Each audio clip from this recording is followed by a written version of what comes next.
it's Tom from Lime Academy Autumn here, and tonight I'm going to be reading you a bedtime story. So relax, get comfortable, and enjoy. The story I've chosen is The Dinosaur That Pooped a Planet by Tom Fletcher and Dougie Pointer. Danny and Dinosaur liked to have fun. Some days they had lots, some days they had none. One day they were bored. They had no games to play. Danny said, "Dinosaur, what shall we do today? We could mow the lawn, we could tidy the place, we could do our chores, or we could go to space." "But you mustn't forget to have lunch," said their mummy. "You cannot have fun without food for your tummy." So they packed a packed lunch for the Science Museum, where rockets were kept if you wanted to see them. There were hundreds of rockets and spaceship surprises, tall ones and small ones of all shapes and sizes, and one that was ready to launch with a door big enough for a boy and his pet dinosaur. They ignored all the warnings, they couldn't care less. They pressed all the things they shouldn't have pressed. T-5, 4, 3, 2, 1, ignition! They started their intergalactic space mission. They flew higher than houses and buildings and cranes, much higher than birds, even higher than planes. "We're in space!" Danny yelled as they floated around, but the dinosaur's tum made a rumbling sound. "Is it time to have lunch?" Danny looked at his watch, then looked all around for Dino's lunchbox. Danny started to worry, then he started to panic. Oh no, they'd left their packed lunches back home on their planet. So with no food on board, not the smallest of crumbs, a disastrous dinosaur feast had begun. It gobbled up gadgets and gizmos galore. Nothing was safe from the space dinosaur. Robots and ray guns and blinking red blinkers, eating things thought up by NASA's great thinkers. The hyperdrive gamma reactor machine was swallowed along with the space tractor beam.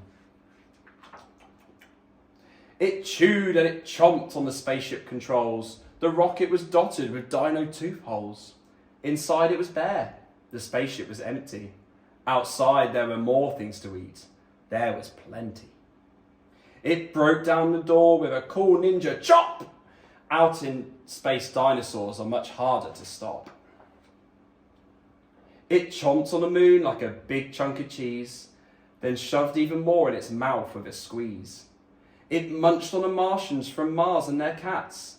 Their cats are like ours, but their cats wear cool hats. Satellites, Saturn, and 6 supernovas, shape-shifting saucers, and 7 space rovers. It guzzled 5 gallons of fuel from the tank, and Danny's jaw dropped as he watched what it drank. With a crunch and a crack and a nom nom nom nom nom, in one dino gulp, their rocket was gone. Now nothing was left. All Danny could see was a fat dinosaur where their rocket should be. And so they were stranded with no way back home. Just Danny and Dino in space, all alone. Danny was crying. He cried and he cried.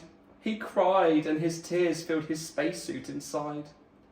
Unless they were going to stay there forever, the dinosaur needed to do something clever. With the feeling of guilt deep down in its gut, its brain brewed a plan involving its butt. It knew there was only one thing it could do.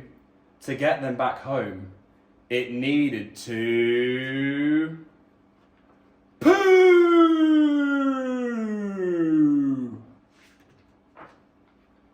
Like a poop-powered rocket, the dinosaur flew. Danny hopped on its back and watched as it pooed. It pooped out the robots and ray guns and blinkers. The things NASA's thinkers thought up were now stinkers. It pooped out the moon, it pooped out the stars, it pooped the space rovers and Martians from Mars. When Danny looked back, he could see a poop trail from far out in space to the dinosaur's tail. They headed for Earth and they started to orbit. It pooped on the clouds, but the clouds just absorbed it. They flew past the buildings and streets of their town, leaving their houses all smelly and brown, and finally landed back down on the ground. "Hooray!" Danny cried. "We're home, safe and sound." They looked to the sky, and the things that were pooed had formed a poop planet right next to the moon. And so Danny promised to listen to Mummy, because fun is not fun without food for your tummy.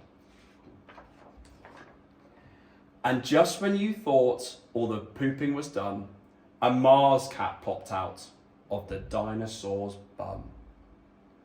The end. Thank you for listening and sleep tight.